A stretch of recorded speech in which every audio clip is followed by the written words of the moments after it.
Assalamualaikum warahmatullahi wabarakatuh. Kita kembali lagi untuk bacakan cerita novel sebelum tidur. Untuk kalian yang susah tidur. Keesokan harinya, Nyonya Sinta tampak sedang sibuk menata sarapan di atas meja. Ia bangun lebih pagi dari putranya. Repot sekali tanpa pembantu rumah tangga. Akan tetapi, ia juga orang yang sangat berhemat dan harus berpikir dua kali jika ingin mempekerjakan orang sebagai pembantu rumah tangga di rumahnya. Ibu, gak perlu repot-repot. Nyiapin sarapan, biar aku aja. Ujar Dr. Rian begitu tiba langsung membantu ibunya. Ibu tidak merasa repot, jawab Nyonya Sinta. Pekerjakanlah seorang untuk membantumu, Bu. Aku yang akan membayarnya. Ia tahu ibunya hemat sepanjang hidupnya. Ibu pikir rumah ini memang butuh seorang pembantu, tapi kalau begitu carilah, Bu. Bagaimana tidur semalam, Bu? Ibu dan anak itu masing-masing duduk di bangku mereka dan mengolesi roti bakar dengan selai kegemaran. Ibu bisa tidur nyenyak jika kamu berhenti berhubungan dengan wanita itu, jawab Nyonya Sinta. Tetapi netranya masih fokus pada roti dan selai di tangannya. Bu, jangan bicarakan Risa lagi. Sergah Rian tak ingin membalas hal yang sama seperti tadi malam. Rian, kamu harus ingat bahwa kamu sudah dijodohkan, lanjut Nyonya Sinta. Apalagi itu, aku belum pernah melihat wajahnya sebelumnya. Aku gak bisa menikah dengan orang yang gak aku kenal, Bu, tolak Rian. Kenapa tidak bisa? Ini permintaan ibumu. Atau kamu ingin melihat ibumu melanggar janji? Tanya Nyonya Sinta. Kali ini ia meletakkan roti di tangannya ke atas piring di hadapannya.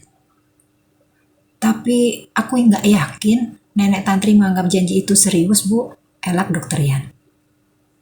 Kalau dia gak serius, aku serius. Kamu juga sudah tahu kalau Nenek Tantri telah banyak membantu ibu. Ibu ini hanya seorang anak yatim piatu dulunya. Tanpa bantuan keuangan dari Nenek Tantri, ibu tidak akan pernah berjumpa dengan ayahmu. Dan aku tidak mungkin jadi ibumu.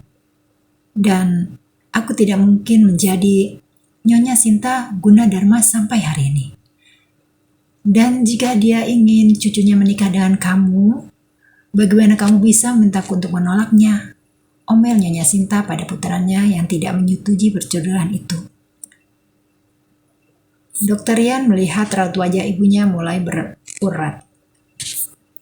Ia tidak sengaja membuat sang ibu marah di awal hari seperti sekarang ini. Pria itu padahal selalu berbicara dengan nada lembut terhadap ibunya. Akan tetapi, tampaknya Nyonya Sinta adalah tipe orang yang tidak bisa menerima penolakan dalam bentuk apapun. Bu, aku seorang psikiater, menyelesaikan banyak masalah, tapi tetap nggak bisa menyelesaikan masalahku sendiri, ujar Dr. Rian, lalu meraih jemari ibunya, kemudian menatap lembut pada sang ibu. Urat-urat kemarahan itu perlu sinar. Nyonya Sinta akhirnya melanjutkan sarapannya dan berhenti untuk membahas Risa maupun perjodohan Dr. Rian dengan cucu Nenek Tantri. Di tempat lain, Miska sedang cosplay menjadi setrika. Ia tampak mondar-mandir dengan wajah cemas juga bingung. Kelakuan Miska membuat Dinda merasa risih dan akhirnya bertanya, "Kamu ngapain mondar-mandir kayak setrika? Ada masalah apa sih? Wajahmu cemberut sepagi ini?" tanya Dinda. Miska mendesah kesal. "Kenapa sih, ada masalah besar ya?" tanya Dinda lagi. Jawab Miska dengan anggukan dan mulut mengerucut seperti bebek. "Cerita aja, Gi," pada Dinda. Pinta Dinda. "Aku harus pulang ke Surabaya besok," jawab Miska. "Hanya itu? Emang itu masalah besar ya?" tanya Dinda terdengar meremehkan. Tentu saja masalah besar, karena nenekku memaksaku untuk menikah, jawab Miska tampak semakin kesal. Hah? Menikah? Kejut Dinda. Dinda langsung menarik kedua lengan sahabatnya itu, kemudian mengajaknya duduk di sofa. Sungguh mengejutkan memang.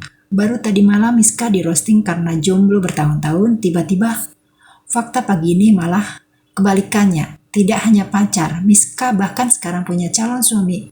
Jalur perjodohan. Apa yang kamu bilang? Apa aku nggak salah dengar? Ulang Dinda yang tampak antusias. Aku dijodohkan. Aku dipaksa menikah, jawab Miska. Enggak. Kamu pasti bercanda. Ini 2023 loh, bantah Dinda.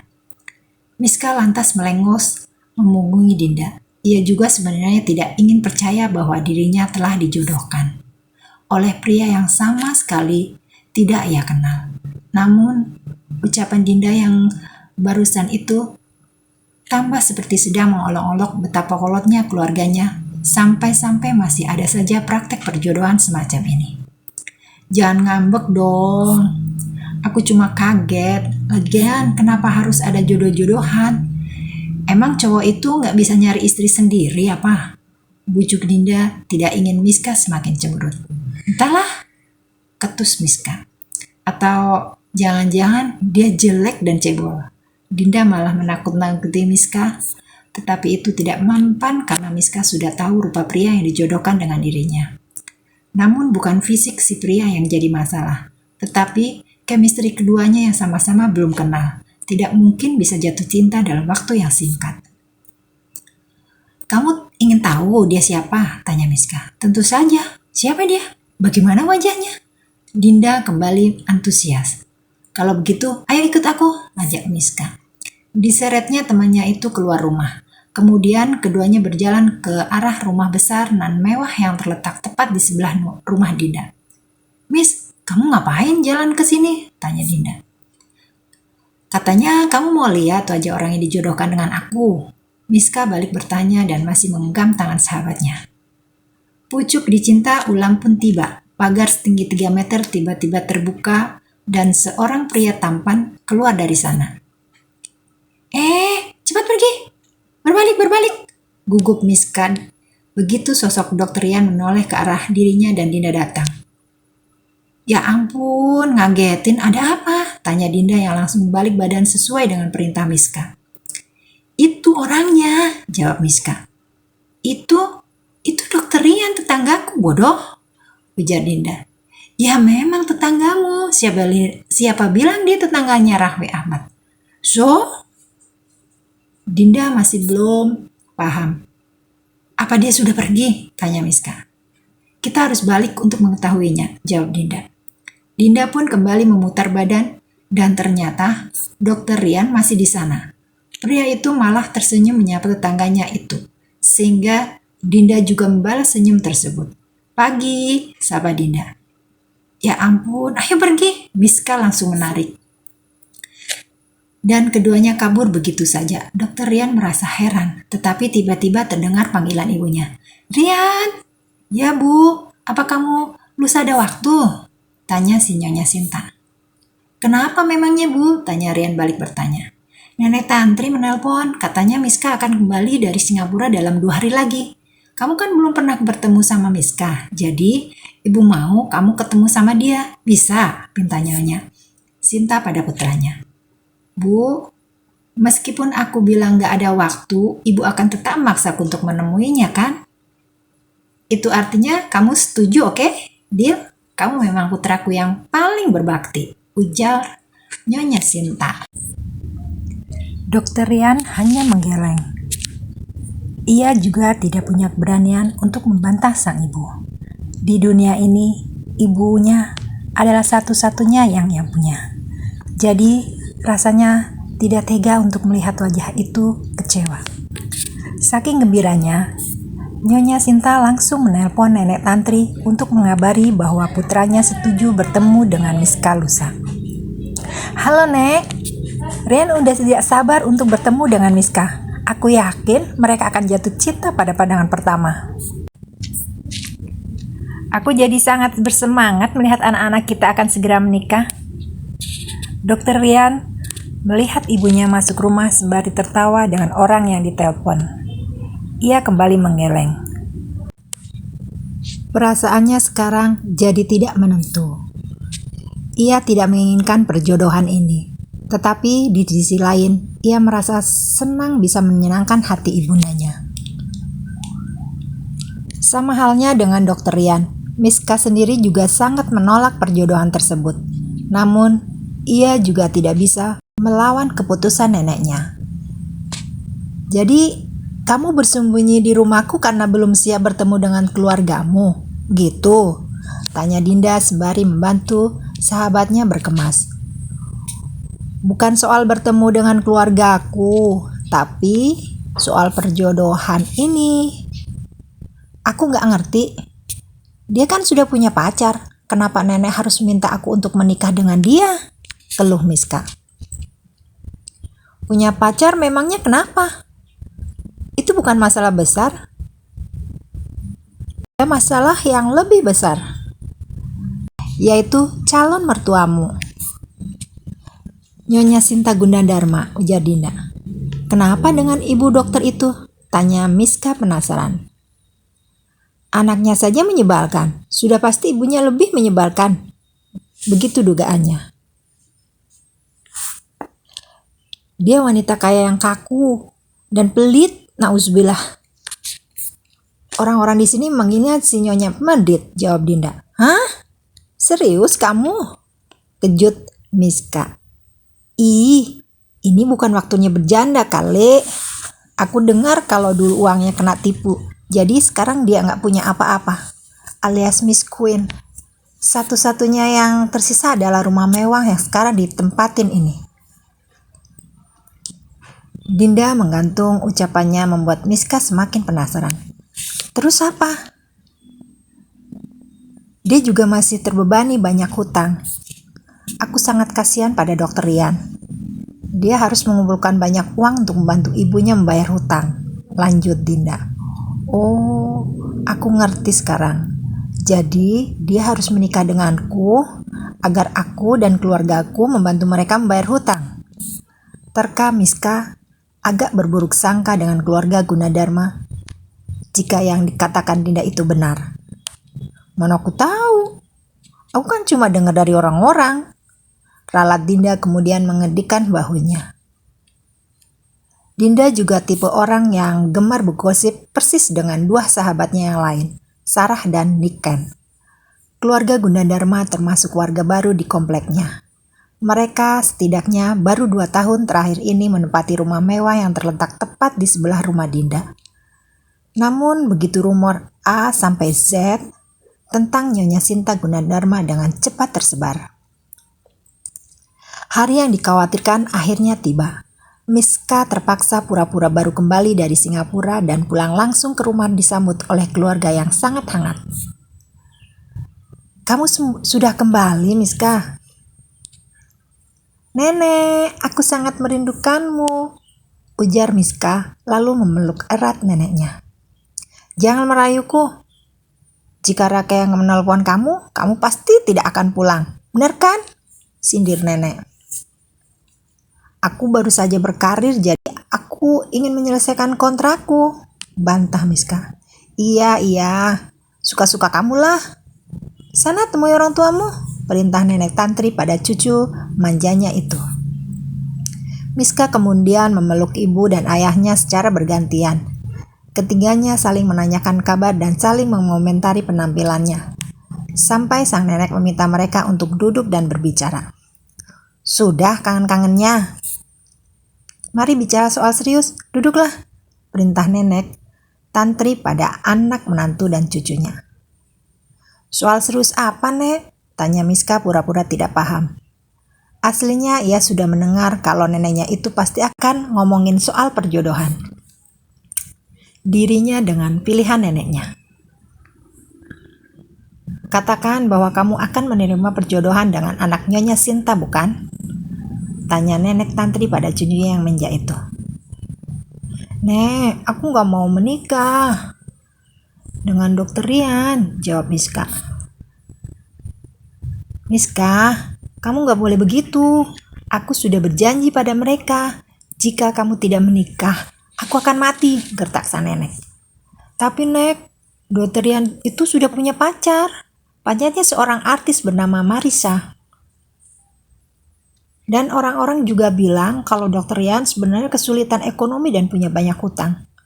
Apa nenek ingin cucumu ini menikah dengan dia, lalu membayar semua hutang-hutangnya? Bantah Miska, disertai pembongkaran aib calon suaminya. Omong kosong, segah nenek Tantri. Hah? Apa yang kamu katakan sebuah keluarga besar seperti Gunadarma? Tidak hanya Jaya dari luarnya saja. Itu hanya gosip. Tunggu dan lihat saja. Besok dia dan ibunya akan datang ke rumah kita. Kekeh sang nenek membuat Miska akhirnya kicep dan terkejut. Apa? Mereka akan kesini besok? Sore harinya keluarga Miska sedang sibuk di dapur outdoor untuk menyiapkan hidangan makan malam. Mereka sengaja membuat jamuan untuk merayakan kepulangan Miska. Kalian sedang apa? Tanya Miska. Masak untuk merayakan kedatangan kamu, jawab sang ayah. Ngomong-ngomong, kamu sudah besar, kenapa masih punya buku diary? Tanya Raka, menunjukkan sebuah buku yang ia temukan di laci meja kitchen set. Tetapi Miska buru-buru menyambar buku tersebut. Ini bukan buku diare. Jangan main-main dengan buku ini. Aku mencatat semua resep terbaik di sini. Tadinya aku ingin memasak untuk kalian semua, kata Miska sedikit ketus. Wah, ayolah kalau begitu. Pintar Raka tidak sabar ingin mencicipi masakan sang kakak. Nggak jadi, aku berubah pikiran, ketum Miska lagi. Kok? Miska melihat neneknya juga datang untuk melihat kesibukan memasak di sana. Kesempatan seperti ini segera ia gunakan untuk meminta simpati seluruh anggota keluarga agar mendukung dirinya menolak perjodohannya. Itu bertujuan Miska agar neneknya kalah suara. Raka, tolong beritahu cowok itu kalau aku nggak mau menikah dengannya. Jangan minta tolong padaku. Bicara saja pada nenek, jawab Raka melirik pada sang nenek. Oke. Miska merasa siap-siap bermanis-manis pada adiknya. Ternyata sama sekali tidak dapat diandalkan. Ia kemudian beralih pada ayahnya. Ayah, sahut Miska. Belum bicara, ayahnya sudah mendahulinya. Miska, ayah rasa sebaiknya kamu dengerin kata orang tua saja ya nak, ujar sang ayah yang juga melirik ke arah ibunya, nenek Tantri. Ya ampun, kesel Miska. Terakhir Miska sangat berharap mendapatkan dukungan dari ibunya. Satu orang saja di keluarga ini bersedia mendukung dirinya, maka ia sangat berterima kasih. Bu, saut Miska sama seperti ayahnya. Belum sampai ia bicara, ibunya sudah lebih dulu bicara. Ibu rasa Dokter Rian itu bukan pria yang buruk, Miss. Menikah di usiamu sekarang juga sudah tepat, ujar Bu Bondan, ibunya Miska. Ya ampun, ada apa dengan orang-orang di rumah ini? Miska bertambah kesal.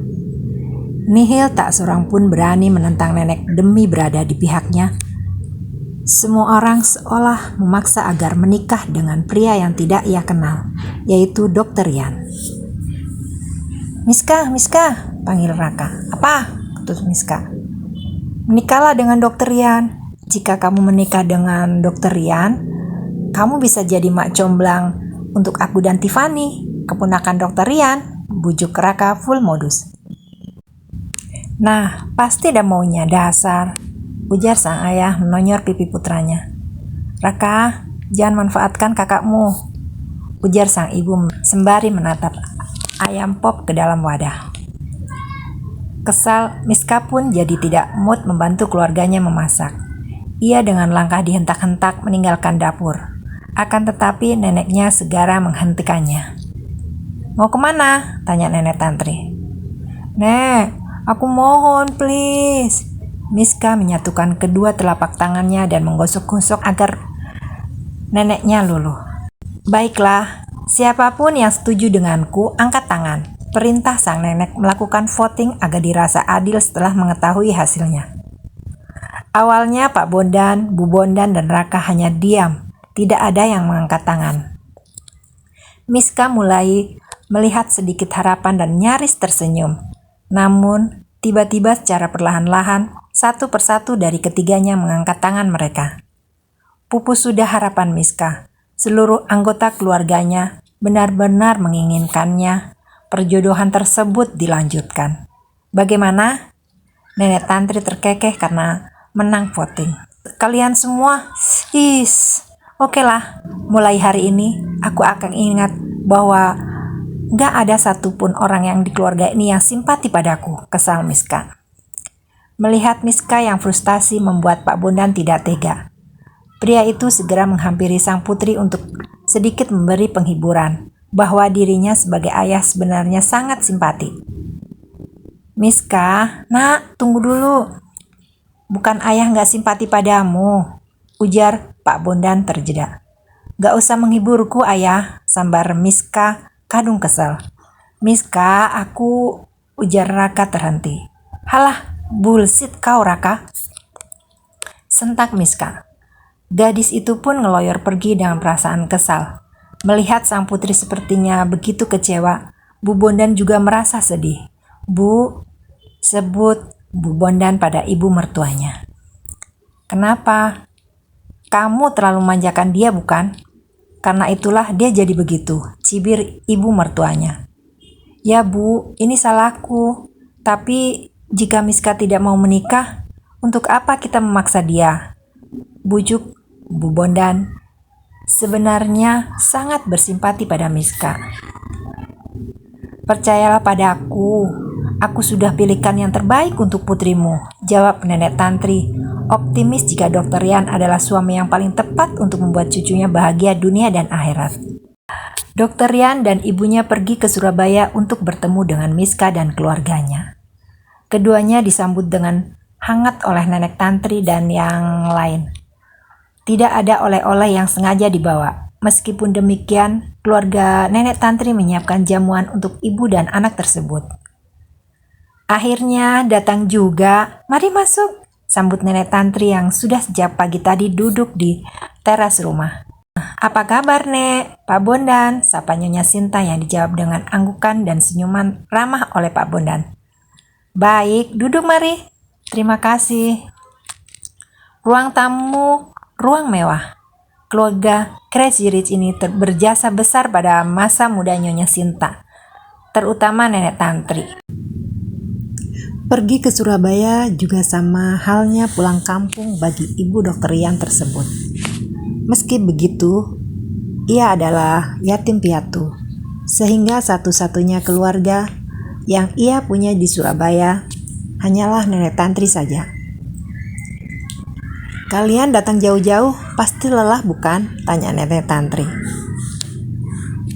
Lelah sih tidak Nek, tapi aku agak kecewa sama harga-harga tiket pesawat. Harga tiket pesawat Jakarta sangat mahal.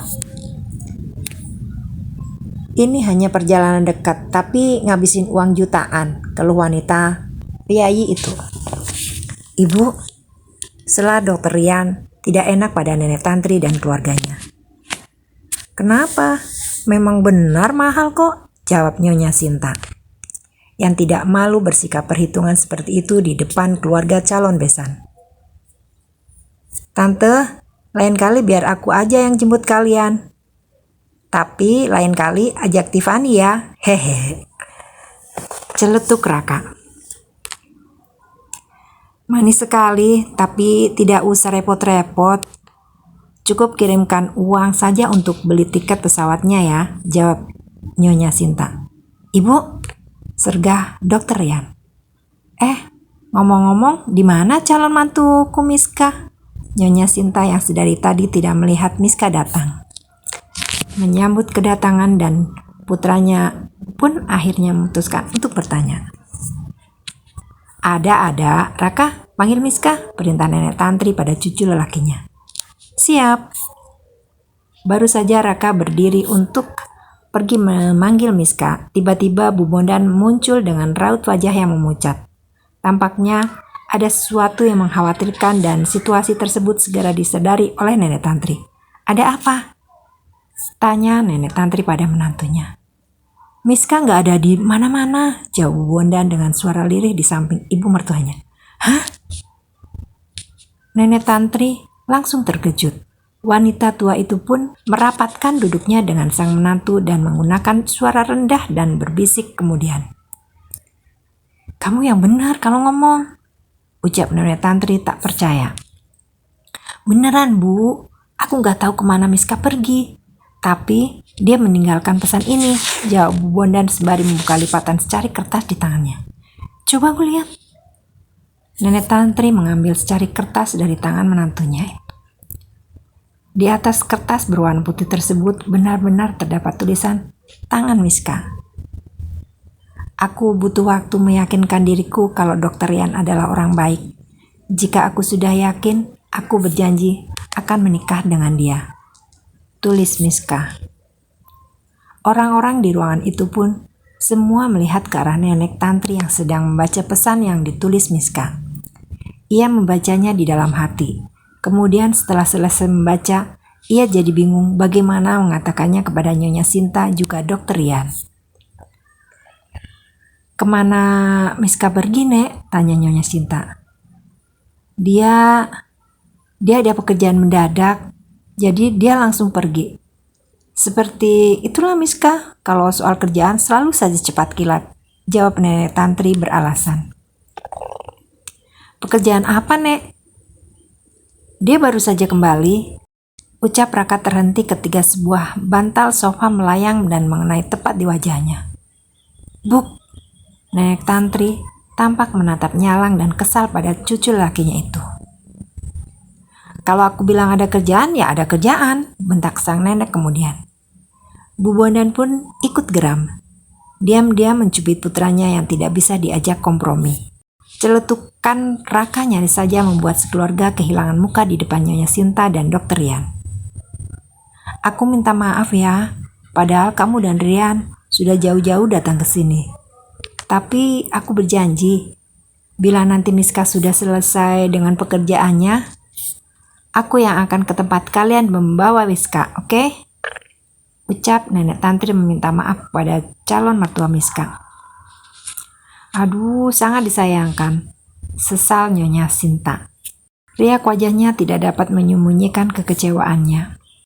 "Nyonya Sinta, aku juga sangat menyayangkan hal ini. Aku meminta maaf," ucap Pak Bondan turut menyesal. "Aku juga, tolong maafkan kami." Tak ketinggalan dengan Bu Bondan pun juga ikut menyampaikan permintaan maaf. "Bukan itu, aku menyayangkan uang tiket pesawat. Ini hanya perjalanan singkat dan sekarang aku harus kembali," jawab Nyonya Sinta yang langsung membuat keluarga Chandra di muka terenganga. Alih-alih menyesal karena tidak jadi bertemu dengan Miska, wanita piaya itu malah saja menyesal harga tiket pesawat yang kini jadi semakin sia-sia saja. "Ya ampun Ibu," ujar Dr. Rian, kembali harus merasa malu atas kepelitan sang ibu. Demi menembus rasa bersalah karena cucunya tidak bisa menemui Nyonya Sinta dan Dr. Rian, Nenek Tantri pun harus mengganti uang tiket pesawat pulang pergi dan Bu Bondan membungkus banyak makanan juga oleh-oleh untuk dibawa ke Jakarta. Awalnya Dr. Rian yang tidak enak hati bersikeras menolak, akan tetapi berbeda dengan sang putra. Nyonya Sinta justru semangat menerima pemberian dari keluarga calon menantunya itu. Ia bahkan meminta beberapa mangga madu yang berbuah lebat di belakang rumah Crazy Rich tersebut. Sementara itu, setelah menulis pesan dan mengemas baju, ternyata Miska sudah kembali sampai di Jakarta. Tepatnya kembali tinggal di rumah Dinda. "Minum dulu." Dinda menyodorkan jus sirsa kesukaan Miska. "Terima kasih." "Kamu baru saja kembali ke rumah kemarin. Kenapa sekarang balik ke sini lagi?" tanya Dinda. "Bagaimana aku nggak balik ke sini? Tetanggamu itu pergi ke Surabaya untuk menemuiku," ketus Miska. "Kamu serius?" Dinda pun langsung terkejut mendengar Dokter Rian beneran datang ke Surabaya untuk meminang sahabatnya itu. Apa aku terlihat seperti sedang bergurau? Ketus Miska lagi. Gadis itu tampak cemberut, wajahnya ditekuk masam sekali. Tidak tahu kenapa semua orang begitu menyukai Dokter Rian, tetapi dirinya malah sebel nama pria itu disebut. Apalagi membayangkan keduanya dijodohkan, lalu menikah. Rasanya seluruh tubuh jadi merinding horor. Jadi, apapun yang terjadi, kamu akan tetap menolak menikah dengan Dokter Rian? Tanya Dinda tidak habis pikir, kenapa pria sempurna Dokter Rian masih belum memenuhi kriteria suami idaman bagi Miska. Iya, apa yang keluargamu masih bersikeras? Maksud aku, mereka nggak peduli dengan putusanmu menolak perjodohan itu? Tanya Dinda lagi. Iya, mereka nggak menyerah, terutama nenekku. Dia bilang kalau Dokter Rian itu pria terbaik. Tahu dari mana kalau Dokter Rian itu orang baik? Cibir Miska. Perkara yang sulit, Miss, ujar Dinda terdengar pasrah. Miska sendiri juga merasa ini adalah perkara sulit. Persis yang dikatakan Dinda barusan. Akan tetapi, ia juga tidak bisa pasrah begitu saja menerima perjodohan tersebut. Di kepalanya terngiang-ngiang sosok pacar sang dokter dan prasangka-prasangka buruk terhadap Dokter Rian. Tapi, aku akan membuka kedok Dokter Rian. Keluargaku harus tahu kalau dia sedang mencoba untuk memanfaatkan perjodohan ini. Ujar Miska tiba-tiba bersemangat. Dan niat tersembunyi seseorang seperti Dokter Rian bukan hal yang mudah dilakukan.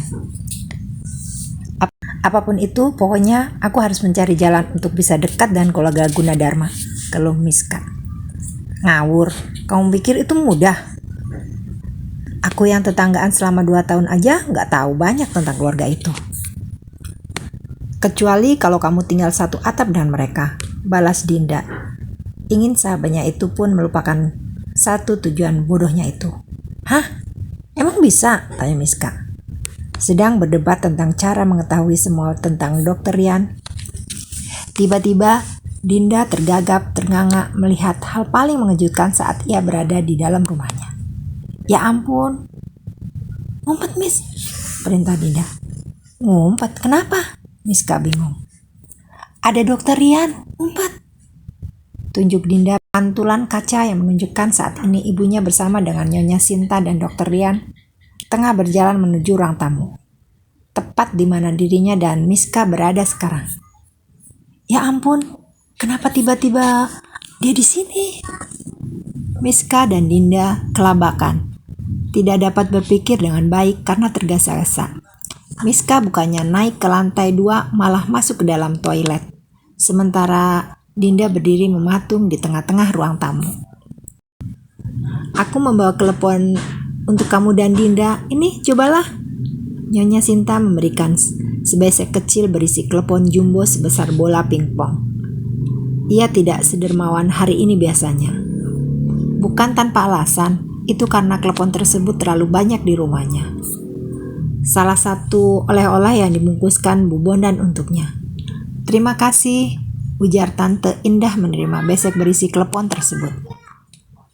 Kelihatannya sangat enak, Tante, ucap Dinda menatap bulatan warna-warni bertabur parutan kelapa itu. Tentu saja, cobalah. Dinda mengambil telepon berwarna merah muda. Ia agak malu-malu karena makan dilihat oleh cowok ganteng di sana, yaitu Dokter Rian. Bulatannya terlalu besar, hingga ia tidak bisa memasukkan sekaligus ke dalam mulutnya. Jadi ia menggigit setengah bagian dan cerot. Cairan gula merah di dalam telepon tanpa sengaja muncrat dan menyembur mengenai kemeja dan wajah Dokter Rian. Ya ampun, maafkan aku, sesal Dinda. Kamu ini, lihat, wajah dan baju Dokter Rian jadi kotor, omel mamanya. Maaf, aku gak sengaja, maaf dokter. Dinda kembali minta maaf. Gak apa-apa, bisa dibersihkan. Maaf, ujar Dokter Rian terjeda dan langsung disambar oleh Tante Indah. Toilet ya? Sebelah sana toiletnya, Dok, tunjuk Tante Indah. Miska dan Dinda di tempat berbeda mendengar kata toilet langsung terkejut. Hal itu karena saat ini Miska sedang bersembunyi di dalam toilet. Bisa-bisa gawat kalau Dokter Yan masuk ke dalam toilet. Toilet? Pakai air mancur aja, di halaman depan, Dok. Cegah Dinda malah menyuruh Dokter Yan membersihkan diri di air mancur halaman rumahnya. Ngawur kamu, kenapa menyuruh Dokter Yan menggunakan air mancur? Toiletnya ada lebih dekat. Biarkan dia menggunakan toilet, omel Tante Indah pada putrinya.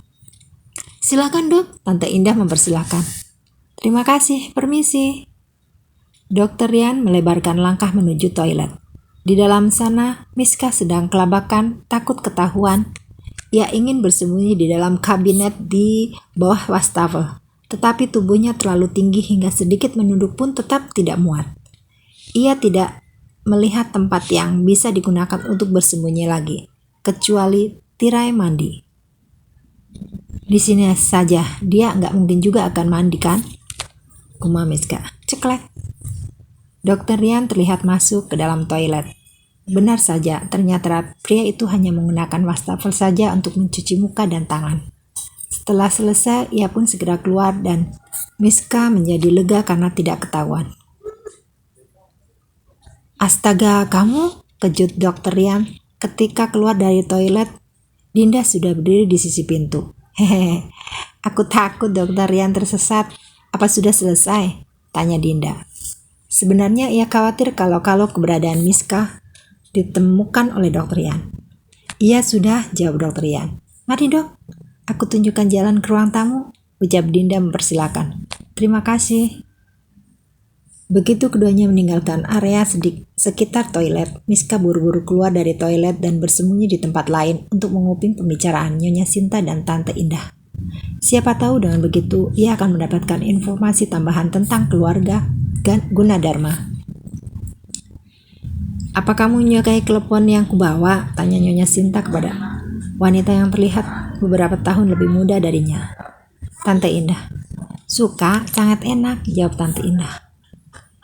Jika kamu membelinya di toko, kira-kira berapa harganya? Tanya Nyonya Sinta mengejutkan Tante Indah juga Dinda. Bahkan Miska yang sedang menguping pun ikut terkejut. Ibu, setelah Dokter Yan tidak ingin malu lagi karena sikap perhitungan ibunya itu. Semua orang di sana dari awal sudah menduga jika Nyonya Sinta tidak mungkin memberi sesuatu secara gratis. Padahal klepon yang diberikan itu hanya berjumlah 4 biji, sedangkan aslinya berisi 10 biji. Tentu saja 6 biji telah ia simpan untuk dirinya sendiri dan sisanya diberikan kepada tetangganya. Tidak, aku tidak bermaksud agar kamu membayar klepon yang sudah kamu dan Dinda makan, tapi ku dengar kamu sering open PO kue kering ya? Aku dan Dinda belum pernah mencicipi kue kering buatanmu, ucap Nyonya Sinta. Kalau begitu beli, jawab Dinda. Belum kelar, sudah dihentikan oleh ibunya. Shh. Tante Indah mencubit putrinya. Mana mungkin seorang yang pelit seperti Nyonya Sinta hendak membeli dari tetangganya. Jelas wanita piai itu sedang membicarakan kue kering gratis sebagai ganti klepon 4 biji tadi. Aku mengerti, apa Anda suka nastar? Kebetulan saya ada orderan nastar. Nanti saya akan buat lebih banyak dan minta Dinda mengantarkan ke rumah Anda, kata Tante Indah yang paham dengan maksud Nyonya Sinta, yaitu barter klepon dengan kue kering. Oh, tidak usah banyak-banyak. Aku hanya tinggal dengan putraku. Pembantuku pulang kampung. Seloroh Nyonya Sinta yang terlibat sangat senang karena akan mendapatkan kue nastar gratis dari tangganya. Pasti repot tidak ada pembantu ya, Bu? Tanya Tante Indah. Iya, begitulah. Jika kamu mengenal orang yang bisa mengerjakan pekerjaan rumah, rekomendasiin saja. Tapi aku ingin dia juga jago masak, pintanya Sinta. Miska menajamkan pendengarannya. Seorang pembantu sekaligus tukang masak di rumah keluarga Gunadarma. Tiba-tiba gadis itu tersenyum di persembunyiannya. Ide ekstrim baru saja melintas di dalam kepalanya. Mungkin ini adalah cara agar bisa masuk ke rumah Dokter Yan dan tinggal satu atap. Seperti dikatakan oleh Dinda beberapa menit yang lalu. Keesokan harinya, Tante Indah sudah siap di ruang makan untuk sarapan. Tadi malam, pembantunya yang pulang kampung baru saja tiba dan pagi ini sudah mulai bekerja. Oleh karena itu, Sarapan telah siap lebih pagi dari biasanya. Di mana Miska? Kenapa dia masih belum turun? Tanya Tante Indah pada Dinda. Aku nggak tahu mah, tapi dia bangun lebih pagi dariku, jawab Dinda. Kalau gitu panggil dia, siapa tahu dia kenapa-kenapa. Mama tuh khawatir, perintah Tante Indah. Mama selalu mengkhawatirkan Miska, giliran sama anak sendiri aja sarapan, nggak peduli, protes Dinda. Baru saja berdiri dari kursi untuk pergi menanggil Miska, tiba-tiba sosok asing dan miris muncul membuat ibu dan anak itu heran bercampur dekat. Gak perlu memanggilku, aku di sini, ujar Miska dengan penampilan mangklingi. Gadis yang sehari-hari berpenampilan modis, berwajah cantik oriental dan berkulit putih mulus itu benar-benar tampak seperti orang lain. Ia terlihat memiliki kulit sawo busuk, rambut lepek, dikepang dua, memakai kacamata kotak besar, setengah melorot, dan bajunya deso sekali dipadukan sendal jepit swallow yang kebesaran. Kamu siapa? Kenapa menerobos masuk ke rumahku? Kamu salah masuk rumah ya? Omel Dinda memandang jijik pada sosok culun dan deso itu. Din, kamu pasti lupa ngunci pagar ya? Tante Indah juga bergidik melihat sosok tersebut. Enggak, Ma, Mbok Jumi mungkin ke pasar, nggak ngunci pagar, bantah Dinda yang kini menyalahkan pembantunya. Ibu dan anak itu saling merapat dan berpegangan tangan. Tatapan keduanya tidak lepas dari makhluk menggelikan tersebut. Sudah, jangan berdebat, ini aku, ujar Miska. Aku siapa? Kata Dinda. Ini aku Miska, jawab Miska. Miska, Dinda dan ibunya berseru secara bersamaan. Shh, panggil aku Marni, si culun yang deso, pinta Miska mengedip-ngedip kedua matanya. Marni siapa? Apa kamu salah minum obat? Kenapa kamu jadi begini? Desak Dinda meminta. Tidak percaya sahabatnya yang cantik jelita dalam semalam berubah menjadi orang-orangan sawah semacam itu. Tante Indah berjalan perlahan mendekati Miska. Ia meneliti setiap inci wajah Marni. Dilihat dari sudut manapun, sama sekali tidak tampak seperti Miska. Bajunya yang kedodoran juga berhasil menutupi lekukan tubuh Miska yang sebenarnya. Kamu beneran Miska? Tanya Tante Indah memaksa. Iya Tante, jawab Miska. Jika dari suaranya memang terdengar bahwa itu memang Miska. Tapi kenapa? Tante Indah kembali bertanya. Ini supaya aku bisa masuk ke rumah Dokter Rian, jawab Miska jujur. Masuk ke rumah Dokter Rian untuk apa, Miss? Nganter nastar. Itu biar Dinda aja, Tante nggak nyuruh kamu. Dan lagi pula, kalaupun Tante nyuruh kamu, ngapain harus berpenampilan begini? Tante jadi bingung, ujar Tante Indah salah paham. Miska melirik ke Dinda. Ia juga bingung bagaimana atau dari mana menjelaskan agar Tante Indah mengerti jika akhirnya Dinda lah yang menjelaskan kepada ibunya. Ma, jadi Miska ini pengen masuk ke rumah Dokter Rian untuk mengetes calon suaminya. Pengen tahu bagaimana dia sebenarnya, jelas Dinda. Calon suami? Maksud kalian? Dokter Rian adalah calon suami Miska? Tanya Indah semakin terkejut. Miska dan Dinda kompak mengangguk. Benar Miska? Tanya Tante Indah masih belum yakin. Iya Tante.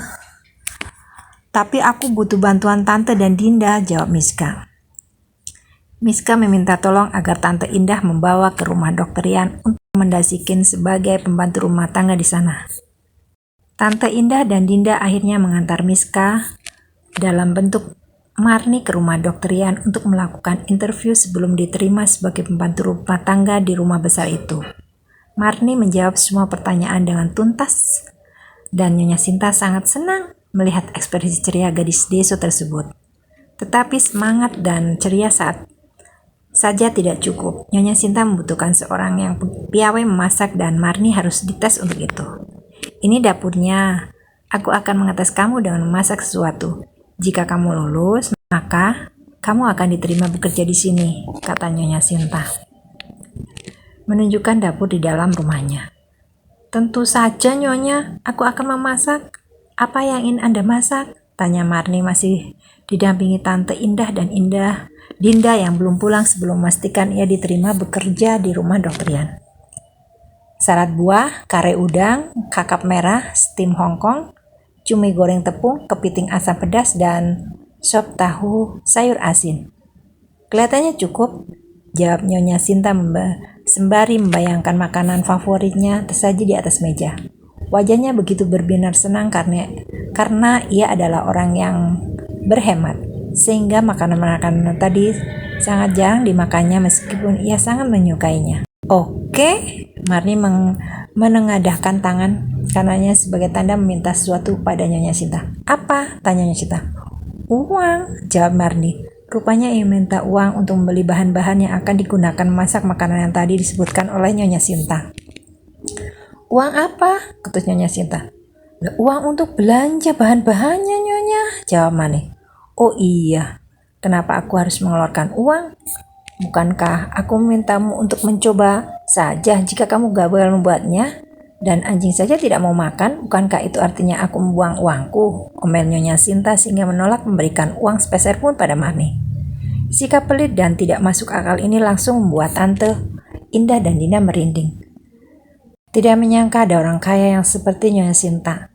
Tes food tapi tidak bersedia mengeluarkan uang dan malah minta ditraktir orang yang katakanlah miskin dan butuh pekerjaan. Mendengar pembicaraan dari arah dapur, Dr. Rian tidak bisa tinggal diam.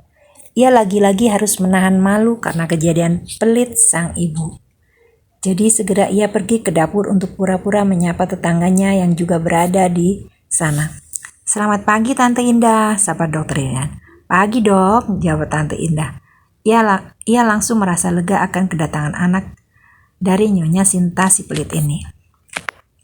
Siapa ini bu? Tanya Dr. Rian pada ibunya menunjuk pada calon pembantu baru mereka. Oh ini Marni, jawab Nyonya Sinta.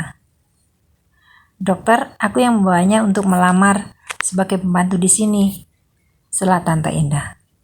Tante Indah menjawil Miska agar menyapa Dr. Rian dengan gaya menurutnya sebagai Marni. Selamat pagi Mas Dokter, perkenalkan saya Marni, ucap Marni mengeluarkan tangannya yang sudah dibuat berwarna sawo busuk. Aku Rian, anak Bu Sinta, jawab Dr. Rian. Miska merasa ada yang tidak biasa dengan sikap Dr. Rian. Sebelumnya pria itu sangat galak, dingin dan menyebalkan. Tidak disangka hari ini bersedia bersalaman dengan seorang gadis kampung yang akan menjadi pembantunya. Miska mengira jika Dr. Rian mungkin akan bersikap sombong dan acuh tak acuh pada Marni si culun dan Deso ini. Tetapi ternyata ia salah menduga. Marni ini dari kampung datang ke Jakarta untuk mencari kerja. Kemarin ibumu bilang butuh seorang pembantu. Jadi aku banyak kesini dok, jelas Tante Indah. Terima kasih Tante. Jangan sungkan dok. Oh iya, ku dengar kalau kamu akan pergi belanja, tanda Dr. Rian beralih kepada Marni. Tadinya begitu mas, tapi Marni menggantung ucapannya. Ambil ini untuk belanja. Tiba-tiba Dr. Rian mengambil sebuah dompet dari saku celananya. Ia mengeluarkan 7 lembar uang pecahan 100 ribuan lalu memberikannya kepada Marni. Rian, Nyonya Sinta tampak tidak senang melihat putranya memberikan lembaran-lembaran yang baginya terlalu banyak hanya untuk diberikan kepada seorang pembantu seperti Marni. Ambillah, perintah Dr. Rian, sembari menyodorkan uang tersebut pada Marni. Hehe, baiklah mas dokter. Ternyata baik sekali, ucap Marni nyaris mengambil uang tersebut tapi langsung disambar oleh Nyonya Sinta. Semua orang di dapur itu langsung terkejut melihat aksi perampasan uang yang dilakukan oleh Nyonya Sinta. Tidak habis pikir dan di luar Nurul, memang pelitnya si Sinta Gunadarma tak ada obat. Rian, ini terlalu banyak, beri saja secukupnya. Lagi pula, dia juga harus pandai menawar barang-barang di pasar, omel Nyonya Sinta pada putranya dan disaksikan oleh 3 orang lainnya, Tante Indah, Dinda, dan Marni. Bu, Dr. Rian tidak ingin berdebat sehingga memperkeruh suasana. Ini ambil, Nyonya Sinta lantas memberikan 2 lembar uang 100 ribuan kepada Marni. Lalu ia memasukkan 7 lembar lainnya ke dalam saku blus yang ia kenakan. Bu, segitu dapat apa? Protes Dr. Rian. Untuk menjadi pekerja di rumah ini, dia harus bisa melakukan apa aja, jawab Nyonya Sinta. Tapi Bu, Dokter Rian merasa mencoba untuk membujuk ibunya, tetapi buru-buru disergah oleh Marni. Gak apa-apa mas dokter, di kampung saya uang segini bisa belanja seminggu, jawab Marni. Tapi ini Jakarta, bantah dokter Rian. Sudahlah Rian, Marni, kamu sudah dapat uangnya kan? Sana pergi belanja dan jangan sampai ada yang tidak kamu beli dari apa yang aku pesan tadi, perintah Nyonya Sinta. Sementara Marni pergi ke pasar untuk membeli buah, udang, kakap, cumi, kepiting, dan sayur. Tante Indah dan Dinda menunggu di serambi rumah dokter Rian. Ibu dan anak itu enggan mendengarkan Nyonya Sinta dan dokter Rian tengah berdebat di ruang tamu gara-gara pemotongan uang belanja yang tidak masuk akal oleh Nyonya Sinta. Ma, apa Miska akan baik-baik saja? Bisik Dinda pada ibunya. Mau gimana lagi? Mama sebenarnya juga khawatir, jawab Tante Indah. Dasar pelit, merinding aku, amit-amit jauh baik. Jangan sampai aku punya mertua pelit, medit begitu, keluh Dinda.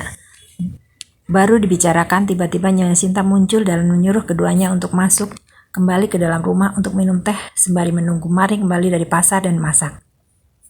Terima kasih Indah, karena kamu sudah mencarikan aku pembantu, ucap Nyonya Sinta setelah mempersilahkan ibu dan anak itu meneguk teh tawar buatannya. Tawar, ya. Wanita piai tersebut juga berhemat dengan tidak memberikan gula pada minuman itu. Alasan agar tidak terdengar pelit, ia berkata bahwa mengurangi konsumsi gula itu menyehatkan. Tidak masalah, Miss. Maksudku, Marni memang butuh pekerjaan ini, Bu, jawab Tante. Indah nyaris keceplosan menyebut nama Marni sebagai Miska.